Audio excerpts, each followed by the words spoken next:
Hello अस्सलाम वालेकुम, my name is Rida Talpur and I am PMS 18 qualifier.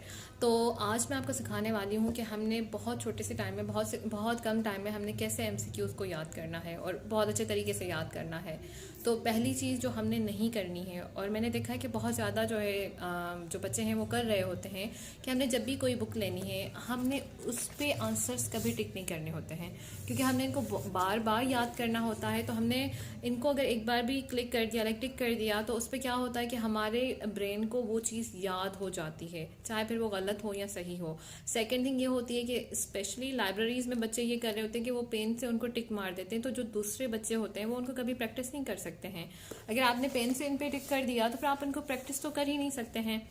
Second thing हमने क्या करनी है कि आपने कोई भी चैप्टर सेलेक्ट करना है, लाइक ऑफ कोर्स अब जो 2021 की स्क्रीनिंग है, SPSC वाले जो हैं, सिंध वाले जो हैं, उनके लिए तो बहुत कम टाइम बचा है। तो आपने क्या करना है कि पहले तो आपने अच्छा सा टाइम टेबल बनाना है, जिसमें आपने देखना है कि मैंने ज़्यादा जिस जगह से सवाल आ रहे हैं तो मैंने उस पोर्शन पे ज़्यादा फोकस करना है। आपने कोई भी चैप्टर उठाना है, ठीक है, आपने उसके आंसर आपने उसके क्वेश्चंस देखने हैं और फिर आपने लाइन्स ड्रॉ करनी है अपनी किसी भी कॉपी पे, और बिना देखे यानी बिना इसके आंसर्स देखे हमने पूरा जो है ना एक्सरसाइज को कंप्लीट कर देना है। उससे क्या होगा कि आपको पहले ये पता चलेगा कि आपकी पर्सनल मेमोरी कितनी रिटेंड है, आपको ऑलरेडी कितनी नॉलेज है इस सब्जेक्ट के बारे में। उसके बाद हमें वो चेक करना है, जो भी गलत है हमने सामने से उनके आंसर्स लिख देने हैं कॉपी पे। लेट्स से 21 जो था उसका आंसर A नहीं D था। अब हमने क्या करना है, हमने फिर अब बुक उठाना है और फिर हमने इनके आंसर्स देखने हैं, ठीक है। हमने टैली करना है कि भाई अच्छा, इस क्वेश्चन का जो ऑप्शन है या इस क्वेश्चन का जो सही आंसर है वो A नहीं D है।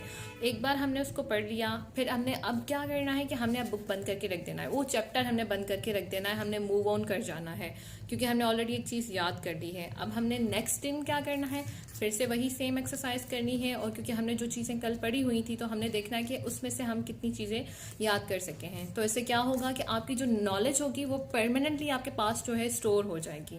तो आज के लिए इतना ही। और हाँ, जो SPSC के लिए पूछ रहे थे मुझसे कि भाई हम स्क्रीनिंग की तैयारी कहाँ से करें, तो मैंने अपने सारे स्टूडेंट्स को रिकमेंड किया हुआ है कि आप पाक MCQs को देखें, क्योंकि मोस्टली पाक MCQs से ही जो है ना सिंध कमीशन वाले जो हैं MCQs उठाते हैं। तो इसलिए सबसे ज़्यादा और ईजीएस्ट वे यही है कि आप वहाँ से करें। फिर मुझसे सवाल किया जाता है कि हम कितने याद करें, तो जितने आपसे प्रैक्टिस हो सकती है, जितनी ज़्यादा प्रैक्टिस करेंगे उतनी ज़्यादा चांसेस हो जाएंगे कि आप MCQs में कंफ्यूज नहीं होंगे और आप उनको बहुत ज़्यादा अच्छे तरीके से कर सकेंगे।